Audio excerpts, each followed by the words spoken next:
Welcome, everyone. It is I, Andrew, here from the Revisionist Almanac. I'm all alone today in my podcasting cave, and at the start of every month, I'll spend some time giving you a window into what I watched over the previous month, both old and new, and share my thoughts on some of those films. Now, before we get into this, I'd appreciate it if you could subscribe to the channel on whatever podcast platform you're using, as well as rating and reviewing the show. This goes a long way to growing the brand and getting it one step closer to some advertising goals. In addition to that, you can also find the show on every major social media platform, including Instagram, Twitter X, and TikTok using the handle at RevAlmanac. Now, with that out of the way, let's get into some of my first time April watches. We're going to start things off with Ghostbusters Frozen Empire, currently available in theaters. This franchise, in my opinion, needs to accept its fate and fade into the afterlife once and for all. Now, maybe it's a victim of the previous movie's success because 2021's Ghostbusters Afterlife was, to me, a genuinely great movie. Director Jason Reitman, son of the original film's director Ivan, made that movie with so much warmth and affection. It really felt like a love letter to both his dad and the late, great Harold Ramis. Unfortunately for Frozen Empire, all the charm and humor of Afterlife is completely washed away in this movie. The plot is a throw everything at the wall disaster. The balance between new characters and the original Ghostbusters is not well done, in my opinion, and any and all attempts at comedy are telegraphed and painful. This is easily my least favorite entry in the entire Ghostbusters franchise. Sorry, folks. Ghostbusters Frozen Empire gets a chilling score of 5.7 out of 10 for me. Up next, we have Imaginary, which is currently available on digital. All I have to say about this movie is that I will do my best every day to imagine a world in which I didn't waste my time with this. It made Night Swim, my previously lowest rated horror movie of 2024, look like The Shining in comparison. There is not a single person in my entire life that I would recommend Imaginary to. This pile of horror movie garbage gets a score of 4.1 out of 10. Next up, we have Irish Wish, currently streaming on Netflix. This Lindsay Lohan-led love triangle rom-com based around the Irish and St. Patrick's Day. I know what you're thinking, and yes, it is every bit as bad as it sounded like based on that previous sentence alone. Now, unless you're someone who has a weird fascination with watching everything that Lindsay Lohan is in, why would you ever waste your time with this piece of crap? I wish I hadn't wasted my time with this movie, and because of that, it gets a lowly score of 4.0 out of 10. Switching gears a little bit, we'll get to something that I did enjoy, The Settlers, currently available on Mubi. This is a Chilean-directed film, and to spare the director having his name completely butchered by myself, I'm going to skip that portion of the review. The Settlers has been on my radar since it premiered at Cannes in 2023. It was also selected by Chile as their entry for Best International Feature at the most recent Academy Awards, but it did not receive a nomination. The Settlers is a revisionist Western with a unique point of view. The cinematography is absolutely breathtaking, and the story is both bleak and brutal. I was completely taken by the movie, and I think it is a must-see film for anyone that loves the Western genre or international films at all. To me, it lived up to all the hype I had put on it over the last 11 months, and because of that, The Settlers makes my great tier of movies list with a score of 8.4 out of 10. Next up is Take Care of Maya, currently streaming on Netflix. This is a documentary directed by Henry Roosevelt, which premiered at the Tribeca Film Festival in June 2023.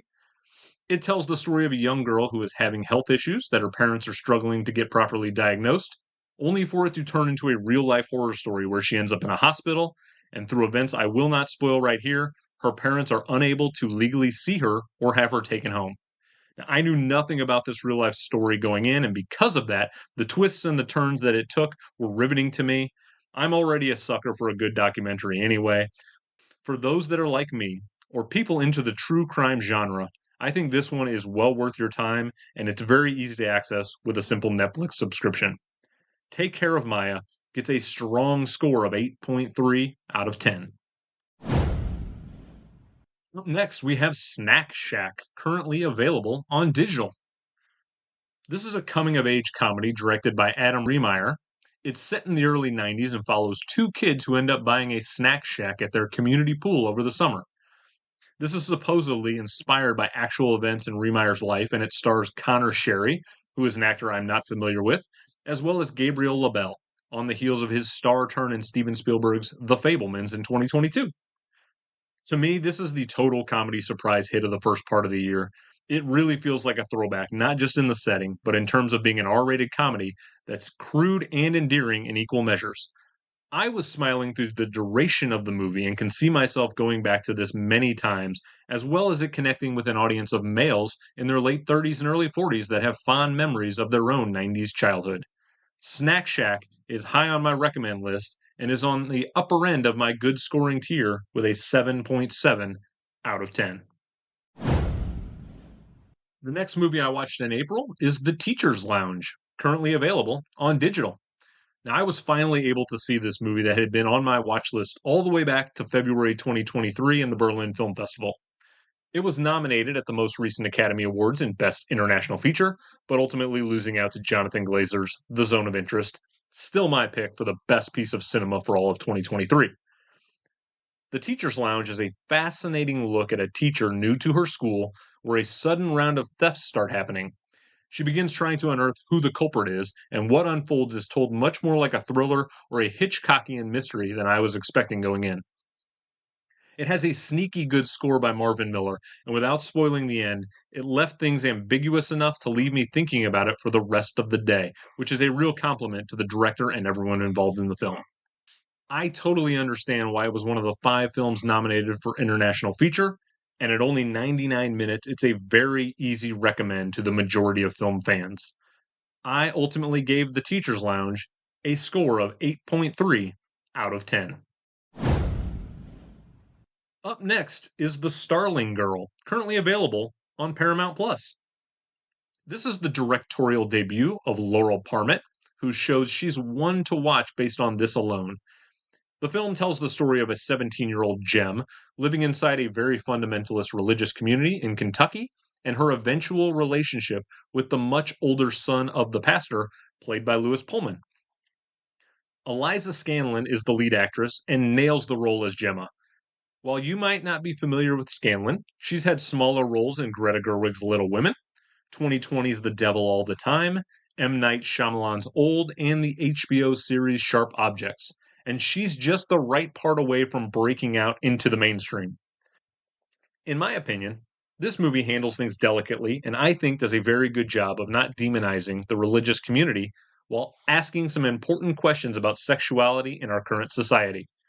I was very happy to give The Starling Girl a strong score of 7.8 out of 10. The next movie I watched was How to Have Sex, currently available on digital. This was another film that I've had on my list dating all the way back to 2023's Cannes Film Festival. It's a UK produced film directed by Molly Manning Walker and stars Mia McKenna Bruce as the central character Tara. Tara is a teenage girl and goes with her friends to a resort on a Greek island where they look to drink, have fun, and ultimately hook up with others as a sort of rite of passage. What happens over the next hour and a half is that it starts off innocently enough, but it devolves into something much more sinister. Its primary theme deals with the idea of what is consensual sex and how the pressures of sex can affect a woman's reputation, as well as her mental and physical well being. I believe the movie is an uncomfortable watch, but one that I do think is important to understanding the challenges this current generation of young adults deals with every day. How to Have Sex earned a great score of 8.2 out of 10. The next film I got to was called Pleasure, currently available on digital. Now, this one is a 2021 film that was at the Sundance Film Festival 3 years ago, but hasn't really had much in the way of distribution in the United States to this point. After watching this movie, I can clearly see why. It's the directorial debut of Ninja Thyberg, and I just want to say how cool that name is. She tells the story of Bella Cherry, a teenager from Sweden that moves to Los Angeles in an attempt to break into the porn industry. Bella Cherry is played by actress Sophia Capel, and I just have to say that she deserves major recognition for her commitment to the role. This is very much not a movie for everyone, though. I will say that right out of the bat. If you're thinking it's going to be like Boogie Nights, it's not. It's completely unflinching and provocative, and it's a piece of movie making that, while I'm glad I saw and appreciate for what it did to pull back the curtain on the issues within the industry, I can also say it's one I will never want to revisit. Pleasure was a painful watch, but well made, and for that, it's going to get a score of 7.5 out of 10. We'll end the month with a couple of horror films. Up first is Immaculate, currently available on digital. This is a new horror movie starring Sydney Sweeney and directed by Michael Mohan. This is a movie that Sydney Sweeney auditioned for a full decade ago, and I have to give her a ton of credit for keeping at it and making sure it didn't suffer a painful death in developmental hell. It tells the story of a young nun who ends up at a convent in Italy that cares for elderly nuns that are at the end of their life. Sweeney's character, Sister Cecilia, had an incident happen in her past that had miraculous connotations, and not long after her arrival at the Italian convent, things begin happening to her that lead members of the church to believe she's been chosen by God for a higher purpose.